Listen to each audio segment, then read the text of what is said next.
fear is nothing more than your imagination without a destination. More than anything, I want these videos that I'm creating to encourage that one person out there that needs to hear it, that needs to know that there is some hope from where they're at right now. It was the fall of 1980, and I was in junior high school, and I had a long bus ride to the school, and the bus would drop us off about 20 minutes early so that it had time to get the high school kids over to Central. And one morning, early in the school year, a friend of mine named Ross says, "Hey, let's run to the store." We had about 20 minutes to the first bell and 25 minutes before we were late to class. The little convenience store was about 4 blocks away uphill and 4 blocks downhill back. It wasn't uphill both ways, regardless of what anybody tells you. Here's the thing about Ross. Ross was popular, Ross was cool, and there really isn't much he could have suggested that I wouldn't have gone along with. So he's like, "Hey, well, let's run up to the store." So we took off. We followed the footpath up there, and we knew if we ran, we wouldn't have any trouble covering that distance and back, so we took off. There were a ton of reasons for me not to go. Super afraid of being in trouble. I wasn't exactly sure where it was, even though Ross said he knew. I knew I didn't have a lot of extra, well, I didn't have any extra money on me. I had enough money for lunch.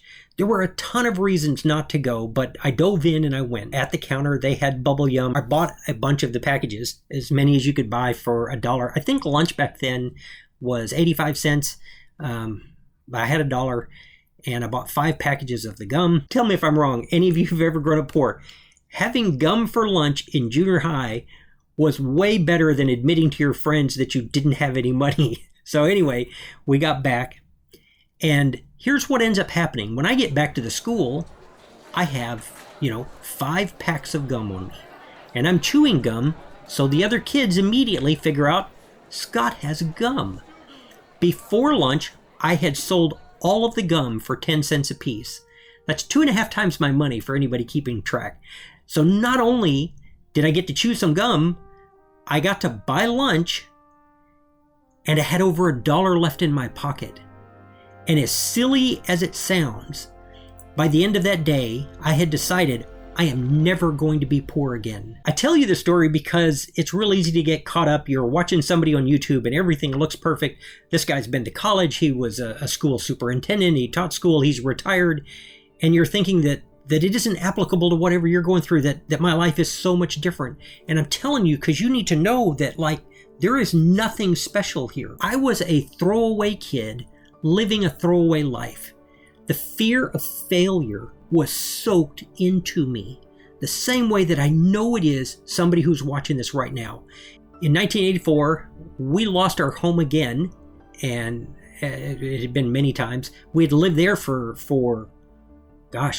over 3 years, which is the longest I'd ever spent anywhere in my childhood. But we lost our home and ended up leaving Minnesota on my birthday. I didn't get to graduate from my high school. I didn't get to go through the ceremonies. And on that drive to Texas that year, I decided that whatever happens, I have to make it on my own. The journey from being homeless at 18 to where I'm sitting in front of you at 56 wasn't a straight line.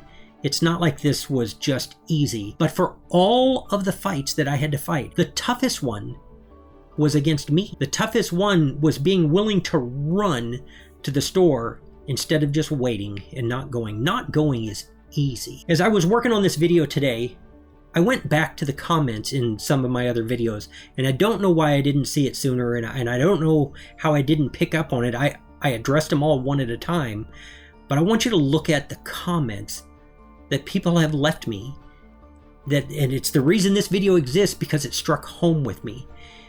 You see videos of others just like me. They're making a living buying and reselling things online. You watch them go to these garage sales and they buy this and, hey, let's flip that. I bought this for $6 and it's worth $40. And you see it and you plan on doing it. And then you think about it some more and you plan some more. And then you think about it some more and you watch some more videos, but you don't start and you're just frozen in place. So let me share with you how to not be stuck. My hope is that hearing this message from somebody whose family has been stuck for generations, it might help. First thing I want you to know, failure is temporary. We all occasionally suffer from a fear of failure.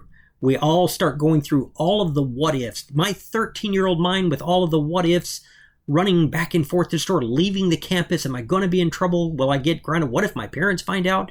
There were a lot of things that could have stopped me. But let's talk about that. I was afraid of some things that were pretty legitimate. There were things that could have gone wrong. But I want anybody watching this, I want you to be honest for just a minute. Not about your situation, about mine. And I want you to be honest. What if I had stayed put? What if I let the fear of failure keep me from going? Because see, I'm convinced that fear isn't a bad thing. Fear keeps us safe. Fear keeps us from doing stupid things. But fear uncontrolled can really keep you from doing things that you need to do. Where do you think I am if I stayed put? I want you to embrace fear, but not a fear of starting. I want you to stop and think about, what if you never start? What happens to you if you don't go? So embracing fear can be a positive thing, and it can allow you to take measured control of your situation in your life and get where you want to go. You are going to have some failures along the way. Mr. Anik at some point is going to confiscate all of your chewing gum. But fail forward. Do not fail in place. I learned a lot of lessons about business back in those early days. I learned about inventory acquisition, about going when nobody else. I also learned that if I saved a little bit of money and bought more than one trip worth, if something was happening and the bus was late, I still had gum for the next day. I also learned that if you keep all of your inventory in one place and it is confiscated, that you're starting over, and so maybe you diversify your storage locations a little bit.